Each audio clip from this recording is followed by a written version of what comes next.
देख क्या रहे मूर्खो?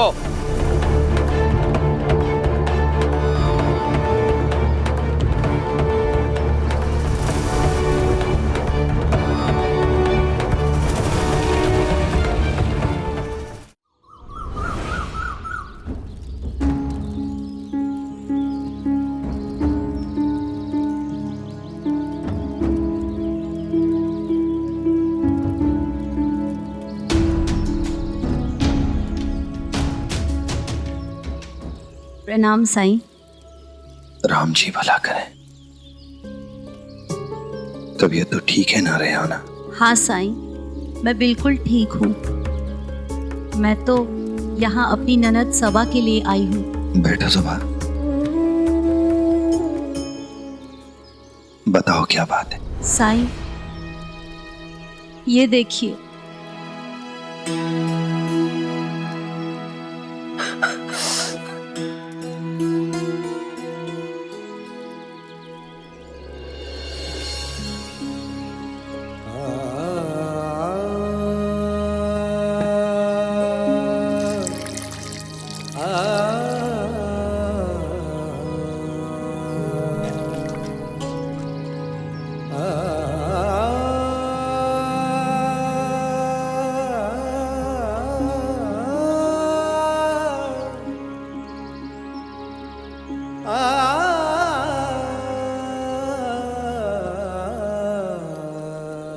बताओ क्या बात है? घबराओ मत सबा, तुम अपने मन की बात मुझे बता सकती हो।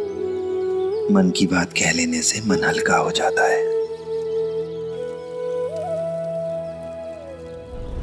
साईं, मैं घर पे खाना बना रही थी, तभी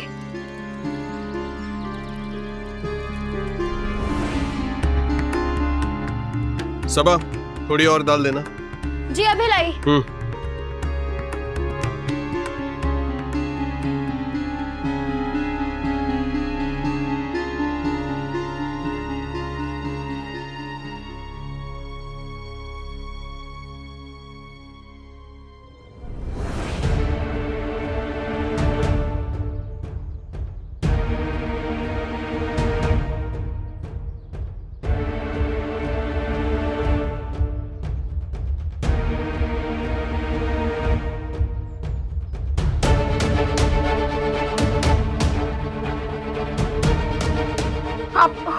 आप फिर से गुस्सा मत करिएगा, वो गलती से आ गया होगा।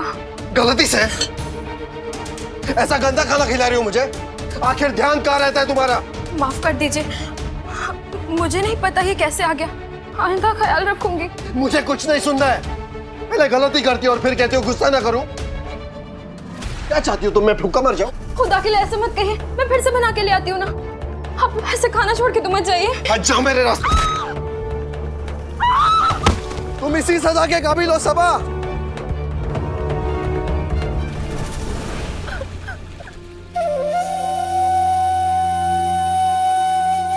ये कोई सलीका है भला? सरासर गलत किया है उन्होंने। मैं अली के अब्बू से बात करती हूँ।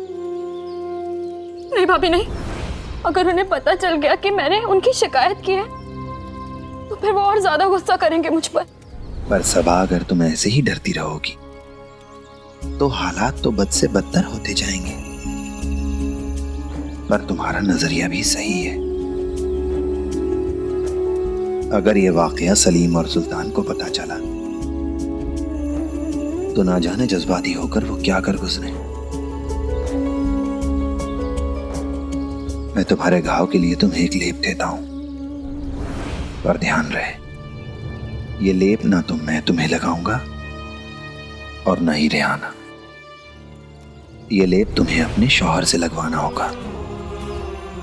नहीं साईं नहीं, अगर उन्हें पता चल गया कि मैंने घर की बात बाहर जाकर बताई फिर तो पता नहीं वो मेरे साथ क्या करेंगे। घबराओ नहीं सबा, मैं वादा करता हूं कि जुनैद तुम पर गुस्सा नहीं करेगा। यकीन रखो मुझ पर। क्या है कौन जान पाए ओम साईं। सरकार, मैंने अपने आंखों से देखा, सारे लक्षण वही है। और तो और रेहाना इतनी कमजोर थी कि उसकी एक रिश्तेदार उसको सहारा देकर लेकर जा रही थी। और पता है वो कहाँ गई? उस फकीर के पास। हरिओम हरिओम, यही अवसर है जिसकी मुझे प्रतीक्षा थी। सरकार, आप कहे तो उसे अभी घसीट के लेके आता हूँ। नहीं, गई है तो जाने दो उस पखंडी के पास। लेकिन सरकार। पालखी निकालो। जी सरकार।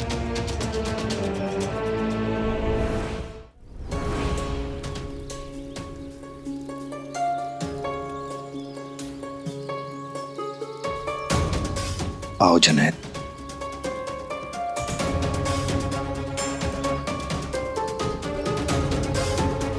तुम यहाँ क्या कर रही हो? ये यहाँ अपनी चोट का इलाज कराने आई है। कहीं सबा ने सबको बता तो नहीं दी?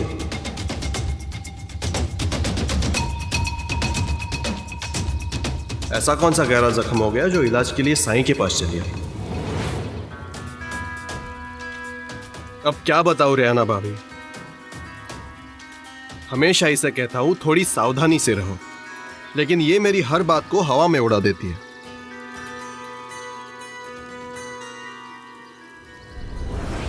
वजह चाहे जो भी हो जुनैद, तुम शौहर हो सबा के, और शौहर का फर्ज होता है अपनी बीवी का ख्याल रखना। मैंने कभी भी अपने फर्ज में कोई कोताही नहीं बरती। हमेशा इसकी सुख सुविधा का ख्याल रखा। पूछिए सबा से, कपड़े गहने किसी भी चीज की कमी होने नहीं दी आज तक। वाकई अगर तुम्हें ऐसा लगता है कि तुम अपनी बीवी का ख्याल रखते हो,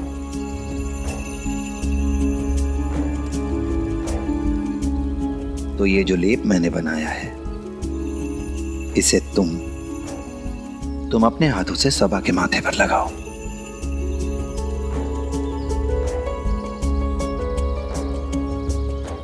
मतलब आपने यहाँ मुझे सिर्फ लेप लगाने के लिए बुलाया? तुम्हें ऐसा क्यों लगता है कि मैंने तुम्हें यहाँ किसी और वजह से बुलाया है? नहीं, ऐसी कोई बात नहीं है। अब लाइए लेप दीजिए मुझे।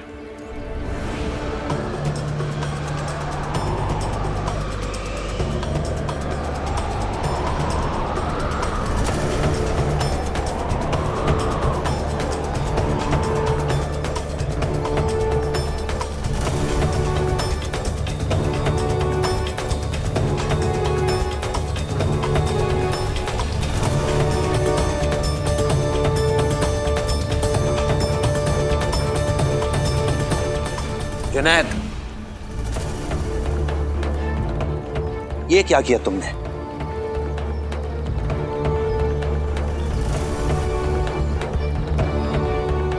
मैंने इतनी मेहनत से ये लेप बनाया था और तुमने इसमें धूल गिरा दी।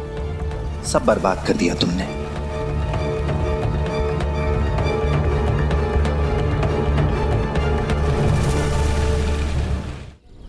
साईं, मैंने जानबूझकर कुछ नहीं किया। वो तो हवा चली और इसमें थोड़ी धूल गिर गई। ये सब तुम्हारी लापरवाही की वजह से हुआ है, बस। इतनी बड़ी गलती कर दी तुमने। अब बताओ कौन ठीक करेगा इसे? साईं, आप गुस्सा मत कीजिए। यहाँ जो भी हुआ वो हवा चलने की वजह से हुआ, और हवा पर तो किसी का भी बस नहीं होता ना। बस जुनैद, मैं कुछ सुनना नहीं चाहता हूं। एक तो गलती करते हो, ऊपर से कहते हो गुस्सा ना करो। आखिर ध्यान कहां रहता है तुम्हारा?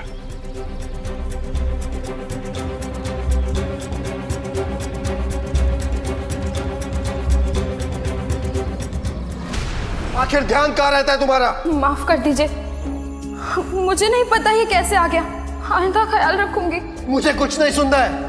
पहले गलती करती हो और फिर कहते हो गुस्सा ना करूं। मैं आपका इशारा समझ गया सही।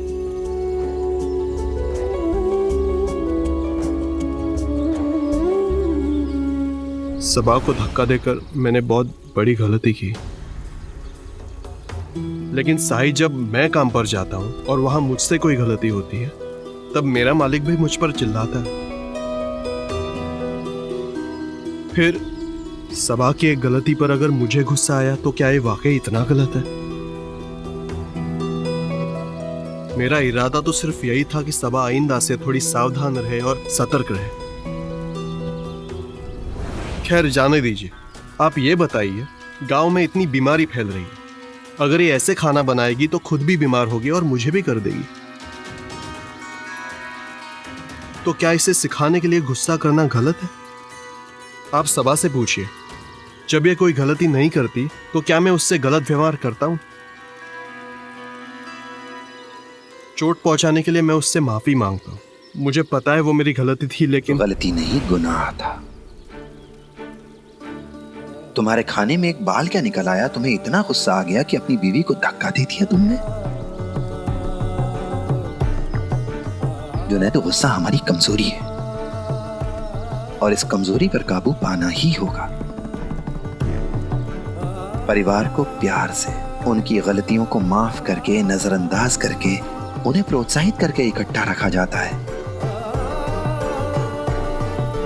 अगर गुस्सा करोगे तो परिवार को खोने के अलावा कुछ नहीं पाओगे तुम। जुनैद, आज तुम्हारी बीवी तुमसे डर रही है, कल भविष्य में तुम्हारे बच्चे तुमसे डरेंगे। क्या तुम चाहते हो तुम्हारा परिवार तुमसे प्रेम के बजाय तुमसे खौफजदा रहे? क्या तुम्हारा गुस्सा इतना कीमती है कि अपने परिवार को खो दो? कुर्बानी दे दो अपने परिवार की। ऐसे ही बार बार छोटी छोटी बातों पर गुस्सा करने से हम हंसता खेलता परिवार खो देते हैं।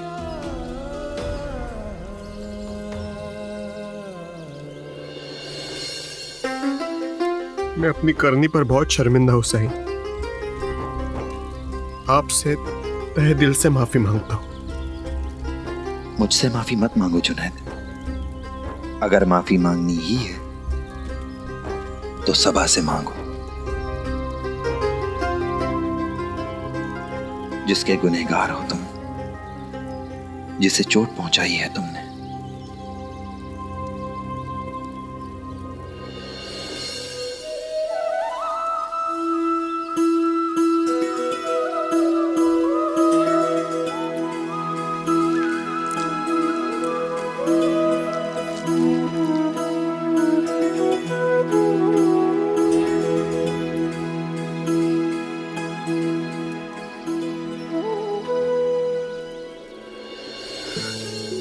मैंने एक बार भी पीछे मुड़कर नहीं देखा तुम्हें कहां चोट लगी।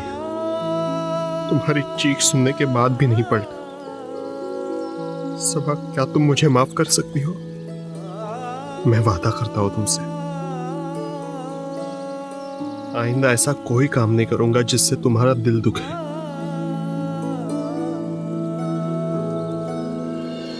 जब इंसान गुस्सा करता है तो वो अंधा बहरा हो जाता है।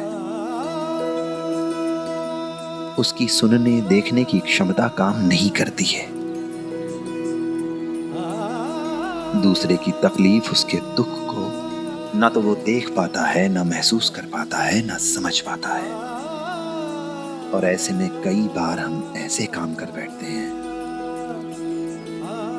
जिनके नतीजे बदले नहीं जा सकते।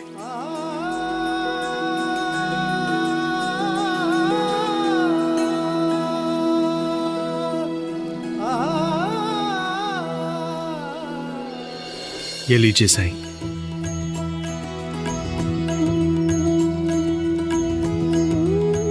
आपका बहुत बहुत शुक्रिया साईं, मुझे राह दिखाने के लिए, एक अच्छा सबक सिखाने के लिए।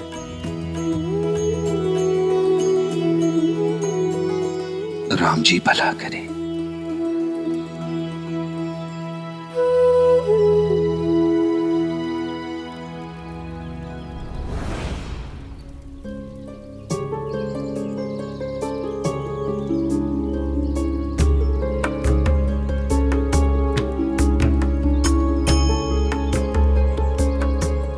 रेहाना, तुम कुछ कमजोर लग रही हो। कुछ देर यहीं द्वारका माई में आराम कर लो, फिर चली जाना। नहीं साईं, मैं बिल्कुल ठीक हूँ। वो सुबह से रजाई के काम में भागदौड़ कर रही थी, बस थोड़ी सी थकान है। चलती हूँ।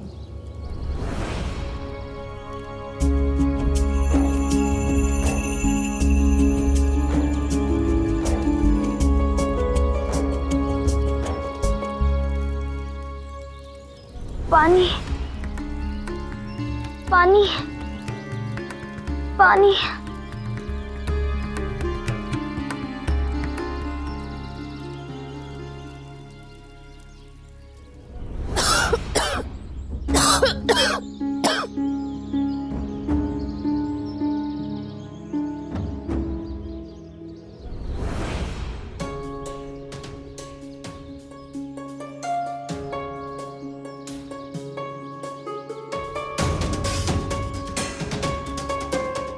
रिहाना,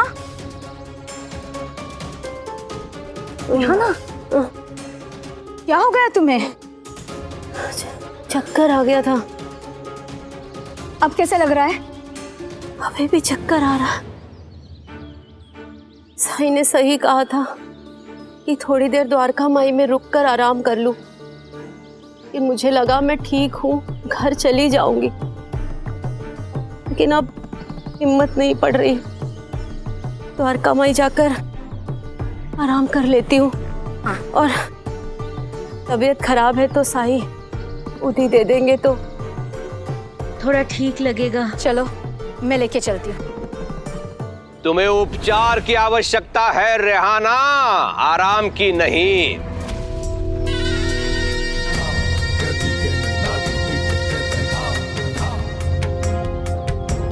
और उस बैरागी के राख की तो बिल्कुल भी नहीं।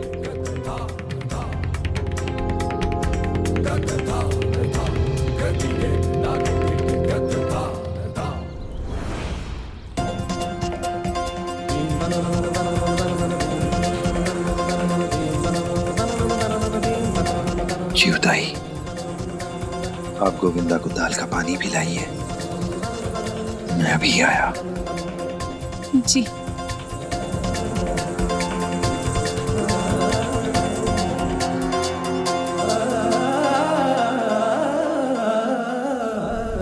क्या तुम्हें ज्वर है, बुखार है? हाँ, इसका शरीर गर्म लोहे की तरह जल रहा है, लेकिन साई की उदी चुप बैठो। क्या सिर दुख रहा है? बहुत प्यास लग रही है? पेट में मुरड़े पड़ रहे, मतली हो रही है, मतलब उल्टी करने की भावना? कैसे पता ये सब? क्योंकि तुम महामारी से पीड़ित है, जैसे गोविंदा पीड़ित है, मूर्ख स्त्री।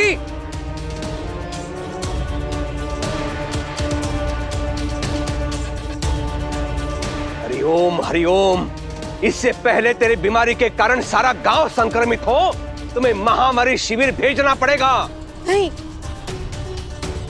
तू तो ऐसे कर रही है जैसे तेरे पास कोई विकल्प हो। रेहाना, तुम्हें महामारी शिविर जाना ही पड़ेगा। नहीं, मैं नहीं जाऊंगी। शिरडी से बाहर कहीं नहीं जाऊंगी। मैं यहीं रहूंगी अपने परिवार के साथ। क्या तुमने मुनादी नहीं सुनी रेहाना? यदि महामारी की रोकथाम में कोई बाधा उत्पन्न करे तो उसे अपराध की श्रेणी में रखा गया है। महामारी शिविर में जाने के अतिरिक्त तुम्हारे पास कोई विकल्प नहीं है। जानती हो, अंग्रेज सरकार इस बीमारी को आधिकारिक रूप से प्राकृतिक विपदा घोषित कर चुकी है। सुन रही हो ना? मेरे लिए साईं से बढ़कर कोई सरकार नहीं।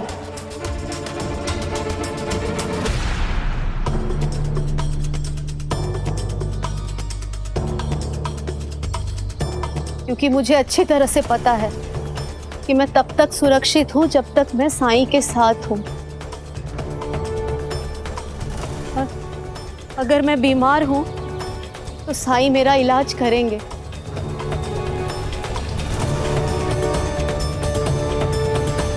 मुझे उन पर पूरा भरोसा है।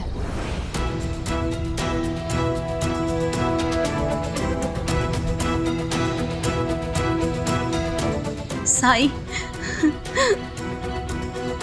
देखिए ना, ये लोग मुझे जबरदस्ती शिरडी से बाहर निकालना चाहते हैं। कुछ नहीं होगा तुम्हें। तुम्हारी मर्जी के खिलाफ कोई तुम्हें शिरडी से बाहर नहीं निकाल सकता।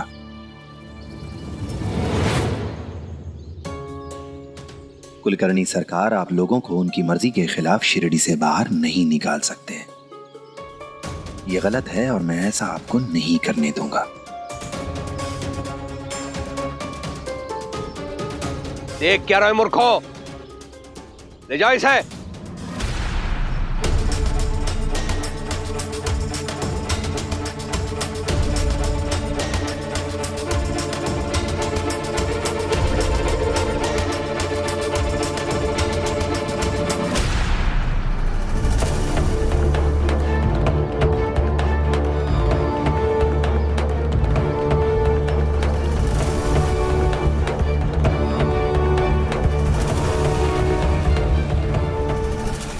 हरिओम हरिओम, तुम लोगों की बुद्धि भ्रष्ट हो गई है क्या?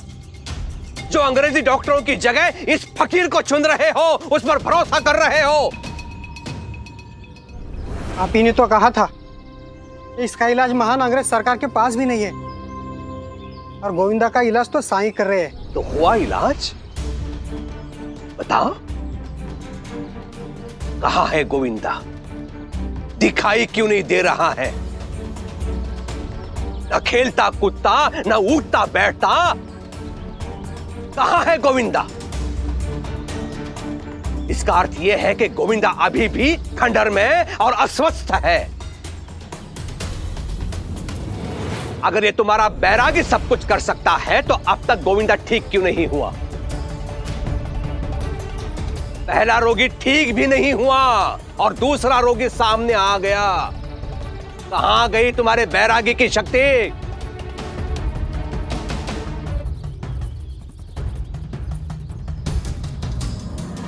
सरकार, जब मुझे कुष्ठ रोग हुआ था तो क्या किसी ने ये सोचा था कि मैं ठीक हो पाऊंगा? नहीं, बल्कि पूरा गांव मेरे खिलाफ हो गया था। पर साईं ने मेरी बीमारी को ठीक किया ना, और वो भी रातों रात नहीं हुआ, समय लगा। आप तो वैद्य हैं, आप ये बात अच्छी तरह से जानते हैं कि जितनी जटिल बीमारी उतना समय लगता है।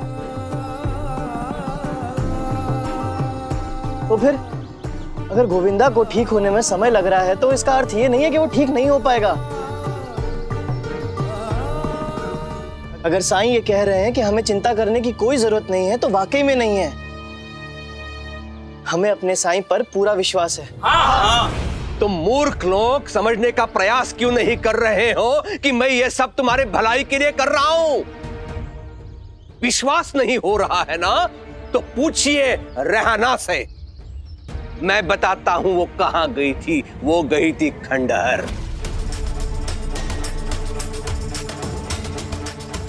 जहां महामारी से पीड़ित गोविंदा है। वो खंडहर गई इसके लिए वो बीमारी से संक्रमित हुई। नहीं, मैं तो... बंद करो इस बैरागी का पक्ष लेना, इसका बचाव करना। शिरडी में इस बीमारी के प्रसार का उत्तरदायी ये फकीर है, बैरागी है। इसी ने महामारी से पीड़ित एक बच्चे को अपने खंडहर में शरण दे रखी है। तुम सब लोग अंधविश्वास में अंधे हो चुके हो। जब तक तुम लोगों का इसका ढोंग पता चलेगा तब तक तुम्हारे परिवारों के प्राण तुम सब गंवा चुके होंगे। तब अच्छा लगेगा तुम लोगों को। अभी भी समय है इस बीमारी की रोकथाम के लिए। हर बीमार व्यक्ति को महामारी शिविर में जाना पड़ेगा। इसकी व्यवस्था मैंने अपने दूसरे गांव में की है। निर्णय तुम लोगों को लेना है कि तुम लोग किसका साथ दोगे, इस फकीर का या मेरा। पुनः सोचो और जो तुम्हारा हित कर रहा है उसका समर्थन करो। इस बार प्रश्न तुम्हारे और तुम्हारे बच्चों के जीवन मरण का है। हरिओम। चाहे आप लाख तर्क दीजिए, पर हमारा फैसला अटल है। हम साईं का साथ कभी नहीं छोड़ेंगे। हाँ सरकार, साईं ने आज तक हमें कभी गलत सलाह नहीं दी। हमारी राह में चाहे कितनी भी मुश्किलें क्यों ना आए, हम साईं का साथ कभी नहीं छोड़ेंगे। कभी नहीं छोड़ेंगे। तुम लोगों को अनुमान नहीं है कि तुम लोग कितनी बड़ी चूक कर रहे हो। तुम केवल मुझसे नहीं, अंग्रेजी सरकार से भी शत्रुता मोल ले रहे हो। जब अंग्रेजी अधिकारियों को इसके बारे में सूचना मिलेगी तब वो क्या करेंगे पता है? तुम सबको बंदी बना लेंगे वो। ऐसे कैसे बंदी बना लेंगे? शिरडी से किसी को भी ले जाने के लिए उनको हम सबका सामना करना होगा। हम किसी से डरते नहीं हैं, क्योंकि साईं हमारे साथ है और हम उनके।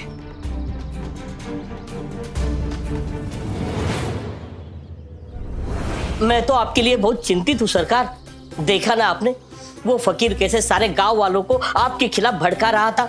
मैं तो कहता हूँ जल्दी से हमें कुछ करना होगा, वरना आपका खौफ गांव वालों के दिल से निकल जाएगा। चुप! मेरी चिंता करने की आवश्यकता नहीं है। तुम जैसों से सैकड़ों मील आगे की सोचता हूं, सैकड़ों मील। इस बार मैं वो करने वाला हूं जिससे शिरडी वासियों को लगेगा कि वो खंडहर कोई मंदिर नहीं है जहां उनकी मनोकामनाएं पूरी होती हैं, बल्कि ये लगेगा कि वो खंडहर मायावी जगह है। आज तक जो लोग उसकी पूजा करते थे वही लोग उसे धक्के मार मार कर शिरडी से बाहर करेंगे। एक काम करो पंता, उस खंडहर पर, आसपास की जगह पर, वहां कौन आता है कौन जाता है, इस पर दृष्टि रखो। ध्यान रहे कि तू दिन रात वही निगरानी करेगा। दिन रात निगरानी? और मैं? तो क्या मैं करो? कथा कही कहां? एक तो वो अंता छुट्टी लेके गया है, अभी तक आने का नाम नहीं ले रहा है। धैर्य समाप्त हो गया है मेरा।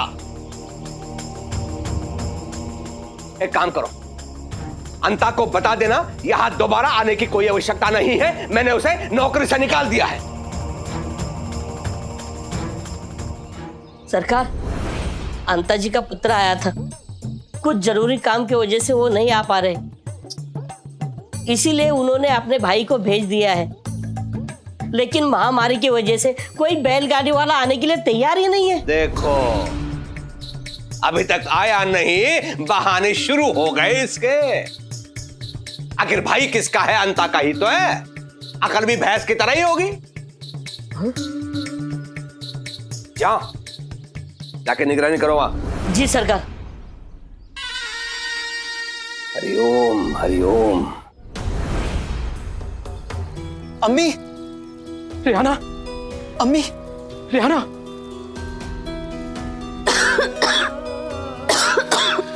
साईं, क्या हो गया अम्मी को? ठीक तो हो जाएगी ना? वो लोग कह रहे थे कि महामारी वाली बीमारी। साईं, क्या ये बात सच है कि सरकार अम्मी को महामारी शिविर में भेजना चाहते थे? घबराओ नहीं अली, कुछ नहीं होगा तुम्हारी अम्मी को। जरूरत बस इतनी है कि मुसीबत की इस घड़ी में, इस बीमारी में उसका परिवार, रेहाना का परिवार उसका साथ दे। रेहाना ने एक मां और एक पत्नी होने का फर्ज बखूबी निभाया है। अब आप लोगों की बारी है कि आप अपना फर्ज निभाएं, सेवा करें रेहाना की। साईं, आप चिंता मत कीजिए, हम रेहाना का पूरी तरह से ख्याल रखेंगे। जी साईं, हम सब अम्मी के पास ही रहेंगे। मुझे आप लोगों से यही उम्मीद थी।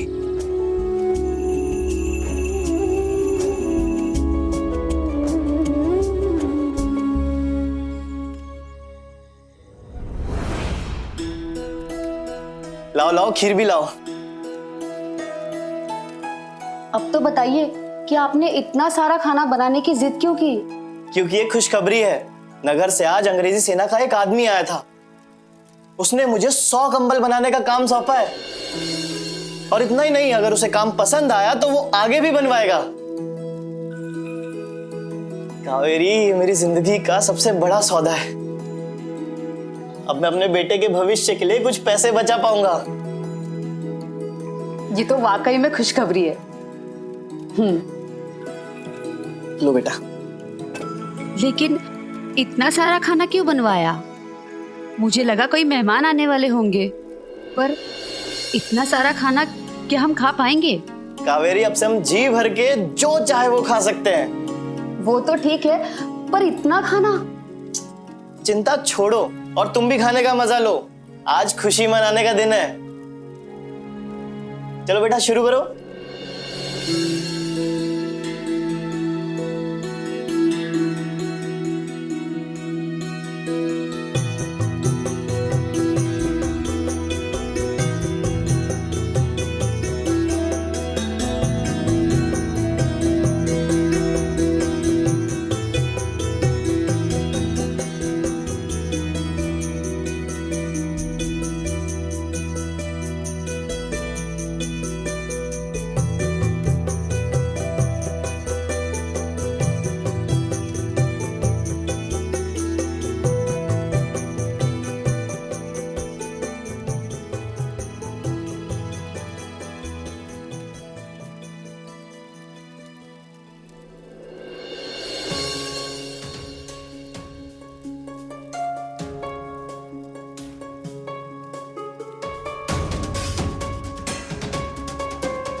मजा आ गया।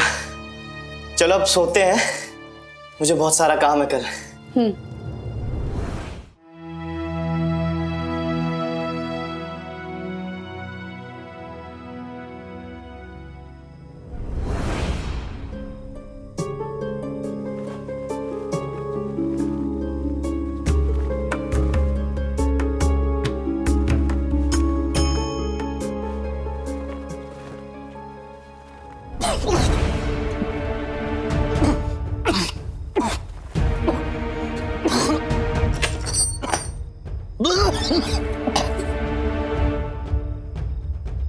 अब ठीक तो है? बहुत बेचैनी हो रही है, चक्कर भी आ रहे हैं। हे भगवान, चक्कर भी आ रहे हैं। एक तो गांव में ऐसे ही महामारी की मारामारी चल रही है। नहीं नहीं, मुझे कुछ नहीं हुआ, ठीक हो जाऊंगा मैं।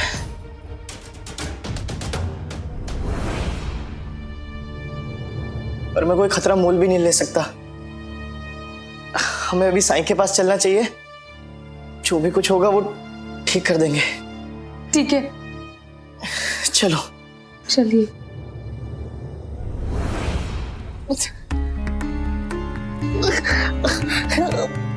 साई, देखिए ना इन्हें क्या हो गया है। कहीं इन्हें भी रिहाना और गोविंदा की तरह। साईं, क्या हुआ? आप इतने गंभीर क्यों हो गए? क्या मुझे भी वो महामारी वाली बीमारी लग गई? साईं, मुझे ठीक कर दीजिए। नहीं राणो जी, तुम्हारी समस्या और भी बड़ी है राणो जी। रेहाना और गोविंदा की समस्या से भी बड़ी।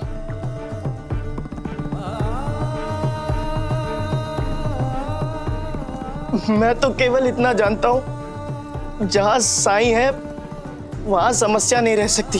पर तुम्हारी समस्या दूर करना मेरे बस के बाहर है।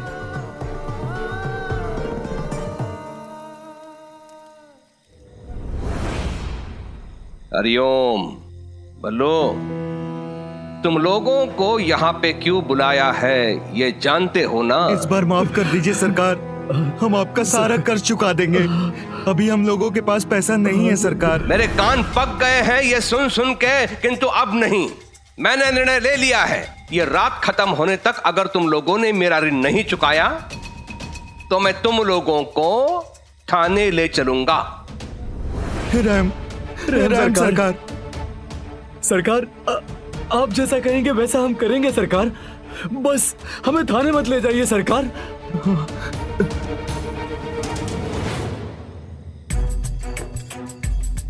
अरे इतना भी मत गिड़गिड़ाओ, हैं? इतना गिड़गिड़ाने से पत्थर को भी दया आ जाएगी। अरे मैं तो इंसान हूं। लेकिन क्या कहा तुमने? आप जो कहेंगे वो करेंगे सरकार। हाँ, यदि तुम लोगों ने अपने मुंह से स्वयं ये कह दिया है कि तुम वो करोगे जो मैं कहूंगा तो ठीक है। मेरा एक काम करो। जी जी सरकार।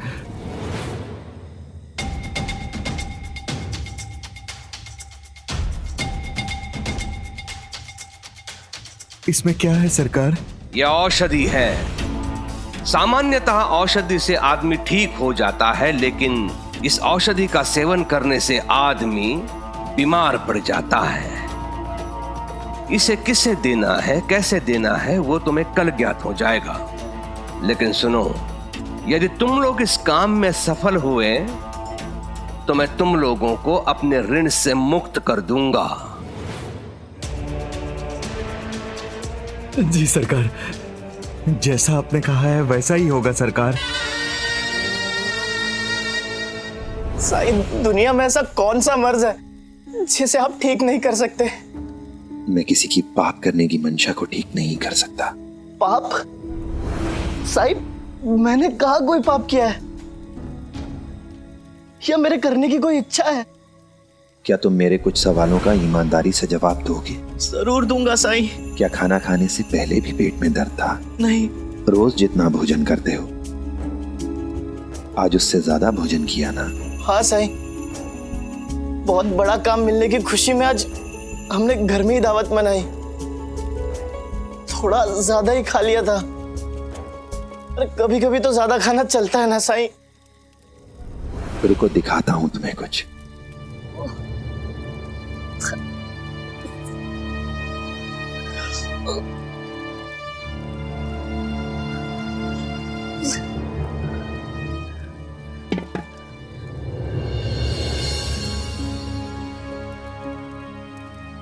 मान लो ये बर्तन तुम्हारा पेट है और ये चावल भोजन।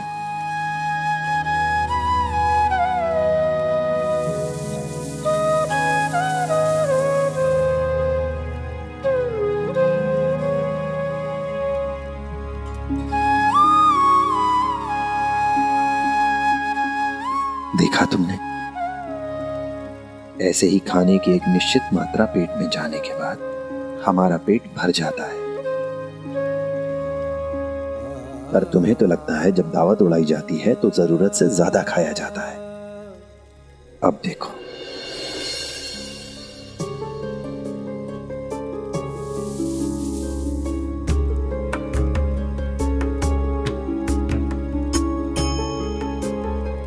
देखा तुमने? क्या समझ में आया? साईं, चावल, मेरा मतलब खाना बाहर गिर गया। हमारा पेट एक निश्चित मात्रा में ही भोजन अंदर रख सकता है। हमारे पेट को यह समझ में नहीं आता कि आज कोई विशेष अवसर है या कोई दावत है, तो वो खुद का आकार बढ़ा ले, जादुई रूप से अपने आकार में विस्तार कर ले। ये हमें ही सुनिश्चित करना होता है कि हम जरूरत से ज्यादा ना खाएं। अगर हम ऐसा करेंगे तो फिर खाना खुद ब खुद बाहर आ जाएगा, जैसे तुमने उल्टी की। मैं समझ गया साईं, मुझे जरूरत से ज्यादा नहीं खाना चाहिए था, मुझसे गलती हुई है। लेकिन साईं, इसे आप पाप मानते हैं, इसका क्या कारण है? अति सर्वत्र वर्जय। किसी भी चीज की अति अच्छी नहीं होती है। जरूरत से ज्यादा खाकर हम ईश्वर के दिए इस शरीर का अपमान कर रहे हैं। उल्टी होने का मतलब तुम्हारा शरीर तुम्हें संकेत दे रहा है। अपने शरीर की चेतावनी को समझो, वरना परिणाम और भी गंभीर हो सकते हैं। और उससे भी महत्वपूर्ण ये कि इस संसार में बहुत से लोग भूख से मर रहे हैं। अगर हम सब केवल उतना ही खाएं जितनी हमारे शरीर की आवश्यकता हो, तो बहुत से भूखे लोगों को खाना मिल सकता है। क्योंकि बहुत सा खाना बच जाएगा, उनके प्राण बच जाएंगे। मुझे माफ कर दीजिए साईं, अति तो हुई है मुझसे, लेकिन साईं क्या सच में आप इस बार मेरा इलाज नहीं कर सकते? राणा जी, मैं तुम्हारे पेट के दर्द, तुम्हारी बेचैनी का इलाज तो कर सकता हूँ, लेकिन अपनी अधिक खाना खाने की आदत से छुटकारा तुम्हें खुद ही पाना होगा। अपनी इस आदत को तुम ही ठीक कर सकते हो, खुद से वादा करके कि आज से तुम स्वच्छ और पौष्टिक भोजन ही खाओगे, और उतना ही खाओगे जितना तुम्हारे शरीर के लिए आवश्यक है। अगर आज तुमने अपनी आदत में सुधार किया तो कल तुम्हें यह तकलीफ कभी नहीं होगी। रुको,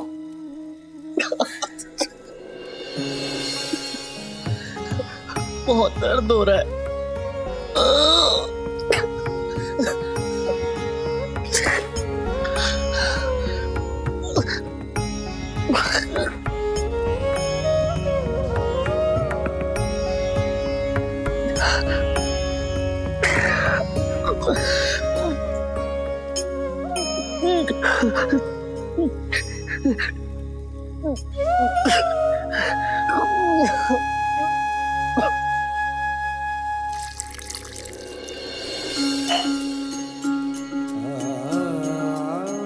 ये लो राणा जी।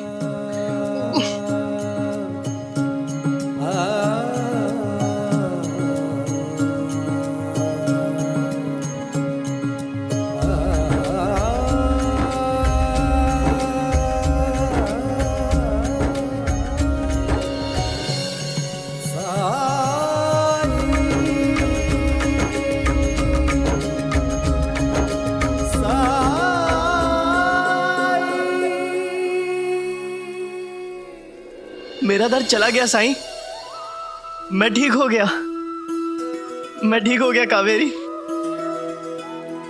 मुझे माफ कर दीजिए साईं। कावेरी ने मुझे कहा था कि मैं ज्यादा खाना ना खाऊं, पर मैं खुद को खाने से रोक नहीं पाया, और जब बीमार हुआ तो सारा दोष महामारी को दे दिया, और इसमें मैंने अपनी गलती नहीं देखी। मुझे माफ कर दीजिए साईं। मुझे खुशी है राणा जी कि तुम्हें अपनी भूल का एहसास है। आज से खुद पर और अपनी खाने की आदत पर नियंत्रण करने की कोशिश करना। नियंत्रण बहुत आवश्यक है, खास करके अभी के हालात में, अभी के समय में, जबकि लोगों के दिलो दिमाग में अनिश्चितता है, वातावरण में अनिश्चितता है। कौन जाने कौन सी घटना कब क्या मोड़ ले ले।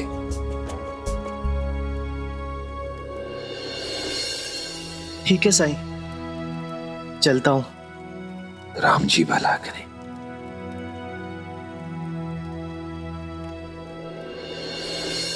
मन में साई के क्या है कौन जान पाए। ओम साई ओम। ये आगे जाकर देखो अंदर क्या हो रहा है। रानू जी जब अंदर गया था तो वो बीमार था। मैं भी देखता हूँ पंडित जी। रुको,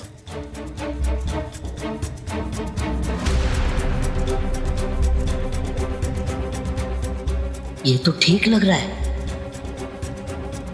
चलो।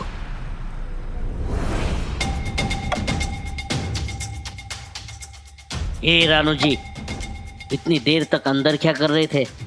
मैं कहीं भी आ जाऊं, आपको इससे क्या मतलब? आप अपने काम से काम रखिए। बहुत चर्बी चढ़ गई है ना तुझे, अब देख तेरा क्या हाल होता है।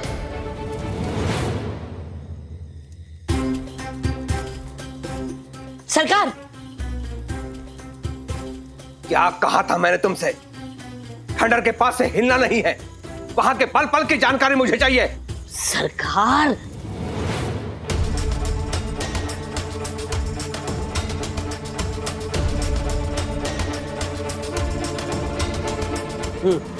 वर्षों के बाद तुमने शुभ समाचार दिया है पंता।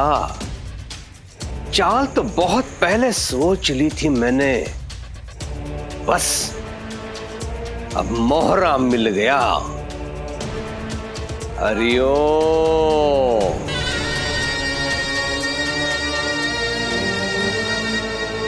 ये लो बाबू, मुंह मीठा करो। लड्डू? किस खुशी में? है एक खुशखबरी। चावड़ी पे आना, वहां एक जरूरी घोषणा होने वाली है, ठीक है?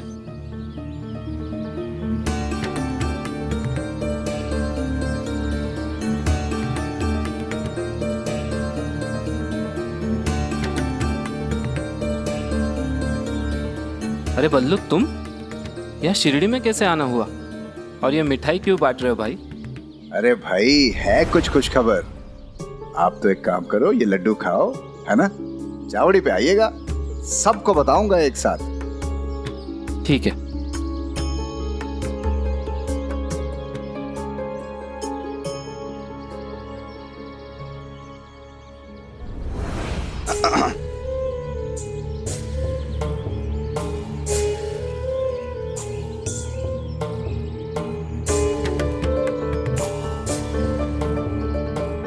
ये लो बाबू, मुंह मीठा करो। पर बात क्या है? है एक खुशखबरी। चावड़ी पर आइए, वहां पर एक जरूरी घोषणा होने वाली है। ठीक है। अरे भाई, ये तो बहुत स्वादिष्ट है। तो और लीजिए।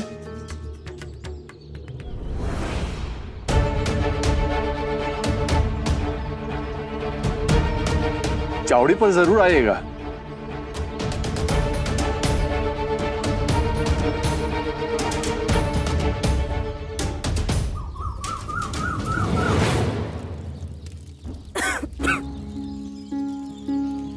अब कैसा लग रहा है रेहाना? अब कुछ बेहतर है साईं। ये लो।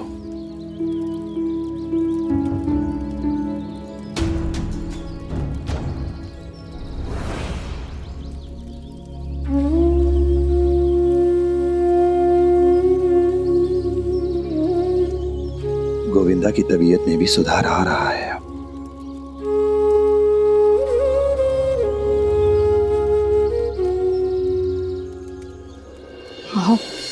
हमारी वजह से साईं को ढेर सारा काम करना पड़ रहा है। ऊपर से दो मरीजों की देखभाल और हमारी चिंता अलग। रात भर सोए नहीं है वो। उनका स्वभाव ही ऐसा है। दूसरों को आराम मिले इसलिए खुद कष्ट सहेंगे, लेकिन कहेंगे कुछ नहीं। तुम सही कह रही हो। हमें कुछ करना चाहिए। लेट जाओ, आराम करो।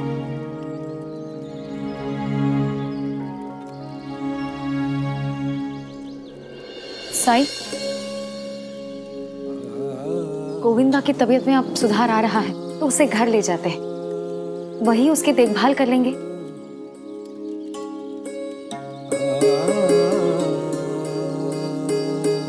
साईं, यहाँ कोई तकलीफ नहीं है, पर आपको 2 पल आराम करना चाहिए।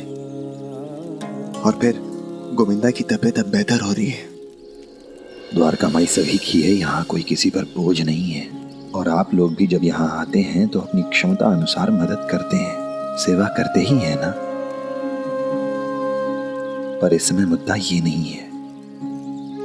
इस समय मुद्दा है, इस समय सवाल है रेहाना और गोविंदा के स्वास्थ्य का। हाँ, ये बात सच है कि गोविंदा की सेहत में सुधार हुआ है, पर पूरी तरह से स्वस्थ होने में अभी उसे थोड़ा समय लगेगा। ये बीमारी ऐसी है कि इतनी आसानी से नहीं जाती। रोगी के शरीर में गहरी जड़ें जमा लेती है ये, और बीमारी की इन गहरी जड़ों को जड़ से हटाने में थोड़ा समय तो लगेगा ना। सबूरी रखिए। जैसा आप कहें। जियो आत्या, सलीम काका, आप लोग सब अब घर जाइए और नहा धो कर आइए। तब तक मैं साईं के साथ गोविंदा और रेहाना काकी की देखभाल करूंगी। हाँ, ये सही रहेगा।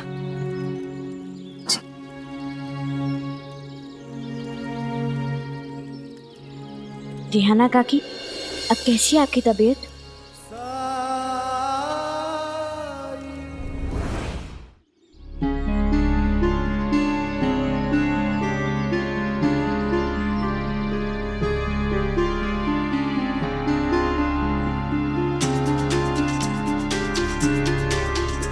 क्या हो रहा है वहां? कहीं महामारी को लेकर सरकार ने नया फरमान तो जारी नहीं कर दिया? चलिए चलकर देखते हैं।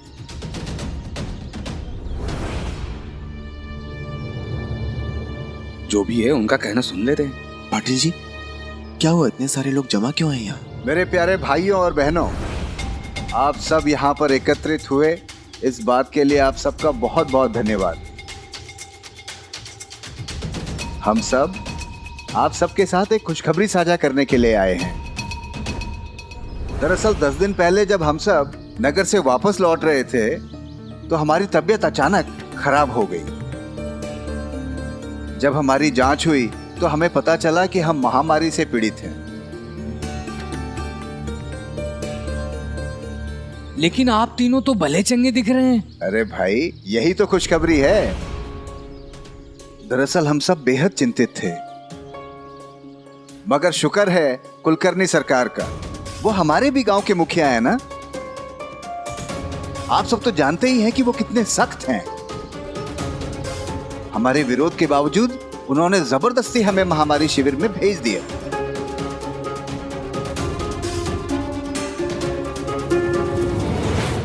हाँ, और शुरू के 2 दिन में हमें ये लगा कि हम नहीं बचेंगे। फिर जैसे ही एक चमत्कार हुआ, एक अंग्रेज डॉक्टर ने वो दवा खोज ली और उसने वो दवा हमें दी, और उस दवा से हम सब केवल 3 दिन में ठीक हो गए।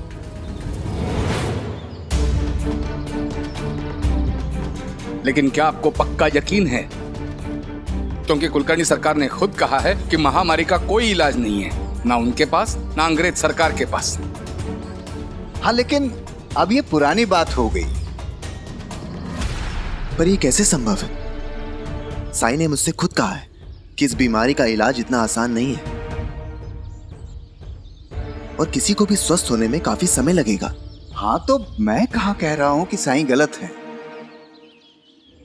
मैं तो सिर्फ इतना कह रहा हूं कि हो सकता है उस अंग्रेज डॉक्टर का इलाज साईं के इलाज से तेज हो। लेकिन हमने तो सुना है कि ये महामारी शिविर एक ऐसी भयानक जगह है जहां लोगों का इलाज नहीं होता, बल्कि लोगों का अंत होता है। अरे ये उस वक्त के किस्से हैं जब इलाज नहीं खोजा गया था। आज की सच्चाई अलग है। वहां पर मरीजों को बहुत अच्छी तरीके से रखा जाता है और ये नाना प्रकार की सुख सुविधाएं हैं वहां पे। शिविर में जाओ, दवाइयां खाओ और 2-3 दिन में तंदुरुस्त होकर वापस आ जाओ।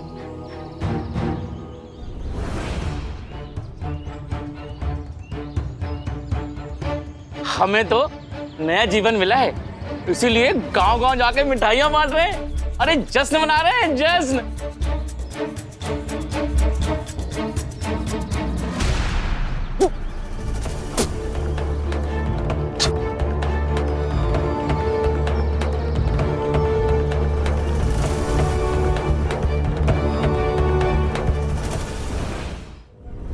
राणू जी बाबू, क्या हुआ आपको? राणू जी बाबू, अरे इन्हें तो तेज बुखार है।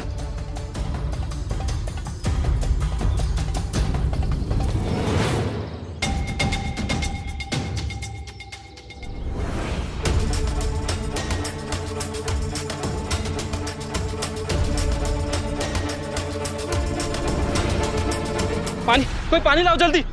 हे भगवान, इसके तो सारे लक्षण महामारी वाले हैं। लेकिन कल तक तो ठीक ठाक थे।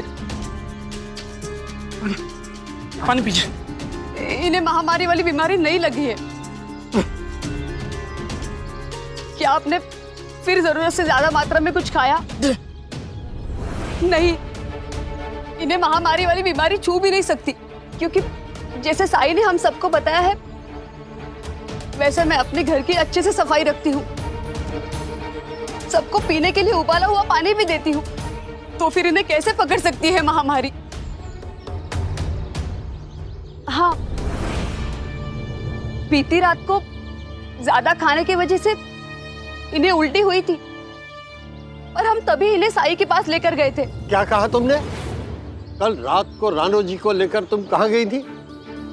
उस खंडर में ना। हाँ लेकिन। अरे क्या लेकिन? वो बैरागी उसी खंडर में तो महामारी के मरीजों को रखे हुए। क्या फायदा घर में साफ सफाई रखने का? अरे कोई भी स्वस्थ व्यक्ति अगर रोगियों के पास जाएगा तो उसे तो बीमारी लगेगी ही। पता है ना, ये महामारी छुआछूत वाली बीमारी है। हाँ सेठ जी बिल्कुल ठीक कह रहे हैं। अच्छा, अगर ऐसा है तो मुझे क्यों नहीं लगी ये बीमारी? क्योंकि ये बीमारी सबसे पहले उन्हीं लोगों को शिकार बनाती है जो शारीरिक रूप से कमजोर होते हैं। और वह नहीं, आप ही ने अभी कहा था ना कि इनकी तबीयत रात में खराब हो गई थी, तो आप इन्हें साई के पास लेके गई थी। इसका मतलब साफ है कि ये शारीरिक रूप से कमजोर थे, इसलिए इनको बीमारी लगी, आपको नहीं। ये कैसी बात कर रहे हैं आप? यदि वाकई ऐसा होता तो साई खुद किसी को भी द्वारका माई आने से मना कर देते। कुछ भी पहली बार ही घटित होता है पाटिल जी। और अब तो हमारे सामने सबूत है। एक तरफ अपने गांव का वो फकीर जो अभी तक किसी को पूरी तरह ठीक करने में कामयाब नहीं हुआ है, और दूसरी तरफ ये तीन जो अपने ठीक होने की कहानियां सुना रहे हैं। इसका मतलब यह है कि महामारी शिविर में जाना रोगियों के हित में है, उनके लिए फायदेमंद है। साईं क्यों रोक रहे हैं लोगों को वहां जाने से?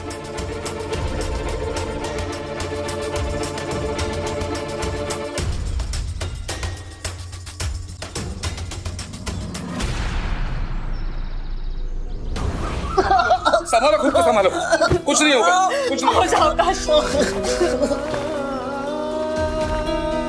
कावेरी, चिंता मत करो, साईं जंगल से लकड़ियां लाने गया है, बस कुछ ही देर में लौटेगा। उसके आते ही रानू जी को उसके पास ले जाएंगे, सब ठीक हो जाएगा। लेकिन भाई साहब का आपने सुना ना, उन तीन लोगों ने क्या कहा? अगर शिविर में जाकर रहने से मात्र 3 दिनों में महामारी का रोग ठीक हो जाता है, तो क्या रानू जी को वहां भेजना बेहतर नहीं होगा?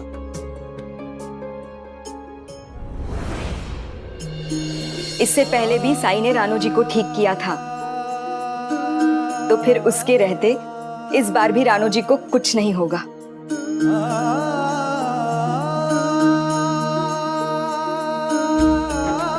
कावेरी, श्रद्धा और सबूरी।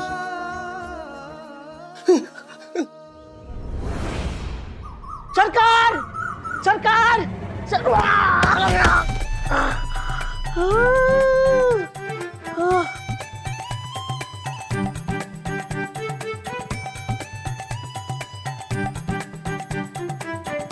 आप पंता जी हो ना?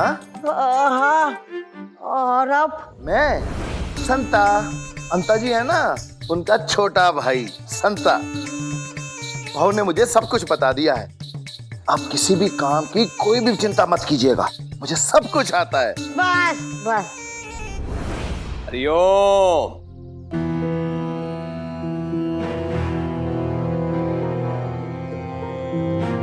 क्या समाचार है पंता? गांव वाले मानते हैं कि रानू जी को महामारी हुई है, लेकिन अभी भी उन्होंने उसे महामारी शिविर भेजा नहीं है।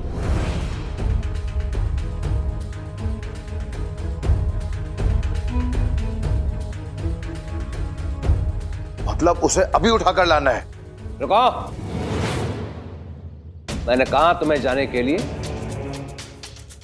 हम बल का प्रयोग नहीं करेंगे। लेकिन सरकार, अभी तक हमने किसी को भी महामारी शिविर में भेजा ही नहीं है। मैं जानता हूँ, जानता हूँ। लेकिन सरकार, अंग्रेज सरकार का एक दल तो आज शिरडी में पहुंचने वाला होगा। हाँ हाँ, और वो मुझे अपने हाथों से पुरस्कृत भी करेंगे। पर हम किसी को विवश नहीं करेंगे पंता। पंता जी, भाऊ तो कह रहे थे कि सरकार बहुत गुस्से वाले हैं, पर ये तो बहुत दयालु हैं, बहुत ही शांत स्वभाव के हैं ये। हैं? मैं भी उनका ये रूप पहली बार देख रहा हूँ। पता नहीं क्या चल रहा है उनके दिमाग में।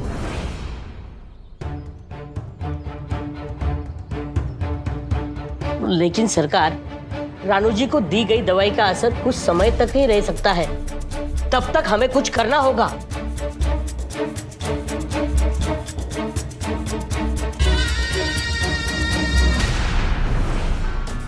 हे देवा, बुखार तो बढ़ता ही जा रहा है।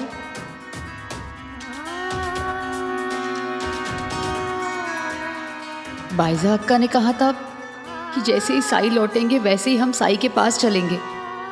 ना बाइजा अक्का का पता है ना साई का। कहाँ रह गए वो?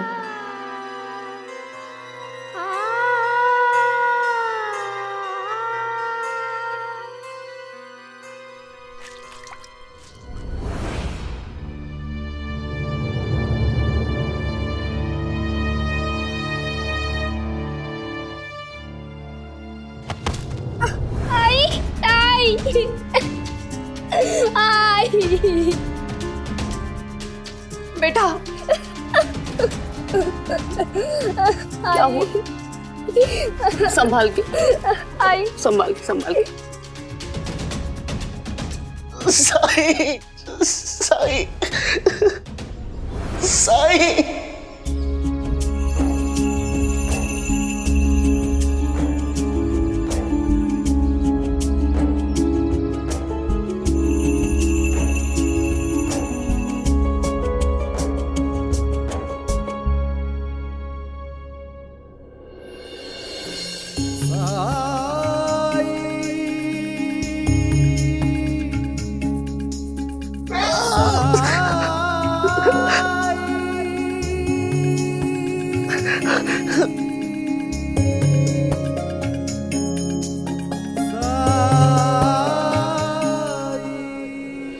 साईं, मुझसे अब और बर्दाश्त नहीं होता। मेरी मदद कीजिए, मेरा इलाज कीजिए।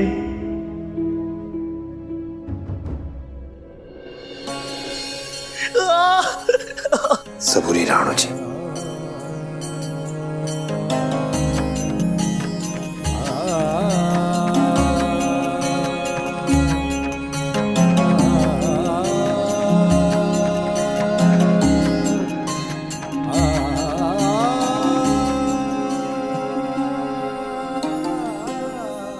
राणू जी, मालिक कुछ खास बंदों को चुनता है, माध्यम बनाता है, दूसरे लोगों के उद्धार के लिए, उनकी मदद के लिए।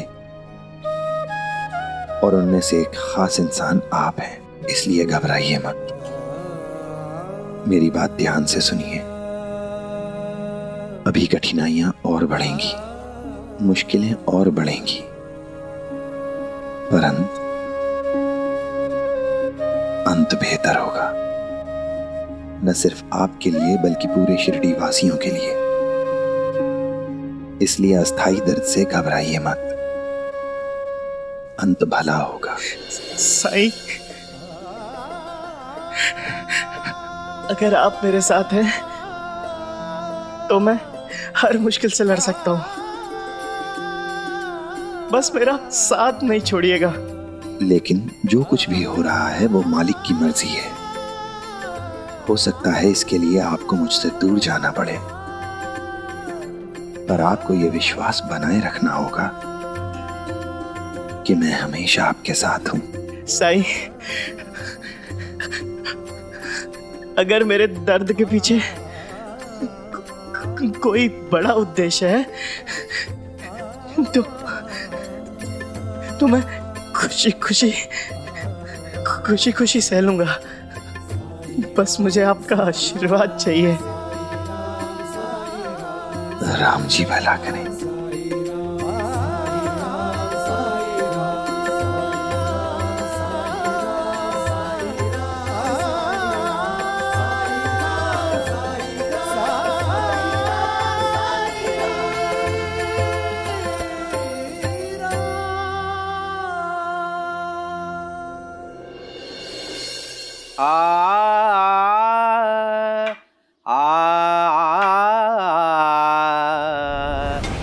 सरकार, कुछ अंग्रेजी अधिकारी आए हैं, वो आपसे मिलना चाहते हैं। बोल रहे थे गांव की जांच करनी है। जांच? सरकार, समय नहीं है अब। उन लोगों को थोड़ी देर उलझा कर रखो।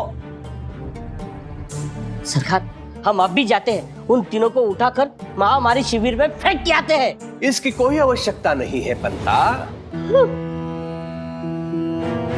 चलो हम अतिथियों का स्वागत करते हैं। हरिओम।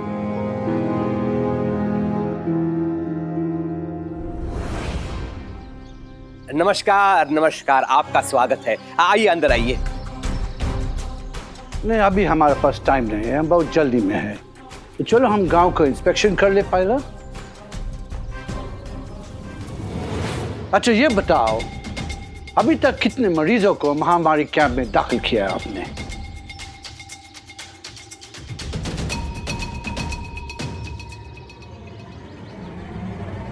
एक भी नहीं। मतलब सिद्धि में महामारी से पीड़ित एक भी मरीज नहीं है? नहीं है ना, 3 है। 3 मरीज और आप उन्हें स्वस्थ लोगों के साथ रखा हुआ है? आप इतना लापरवाह कैसा हो सकता है? हरिओम हरिओम, मुझे अपने दायित्वों का, कर्तव्यों का बोध है, लेकिन इस महामारी का समाधान मुझे अगर गांव में मिल गया है तो रोगियों को मैं महामारी शिविर क्यों भेजूं?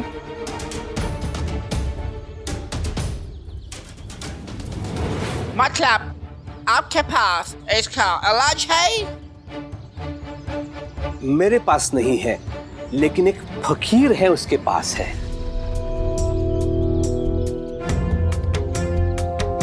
हाँ, फकीर। वो एक जादुई मायावी फकीर है, और इससे पहले भी उसने असाध्य रोगों को ठीक किया है, और इस बार भी महामारी को ठीक करने का बीड़ा उठाया है उसने। This is impossible! ऐसा आदमी के ऊपर कैसा भरोसा कर सकता है? कौन है ये आदमी? पास के खंडर में रहता है, आप स्वयं चलकर देख लीजिए।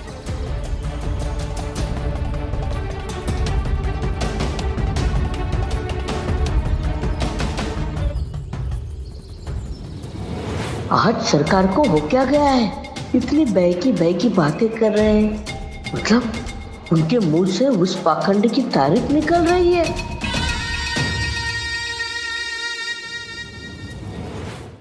धार्मिक वीडियो सबसे पहले देखने के लिए हमारे चैनल को सब्सक्राइब करें और बेल आइकन दबाएं।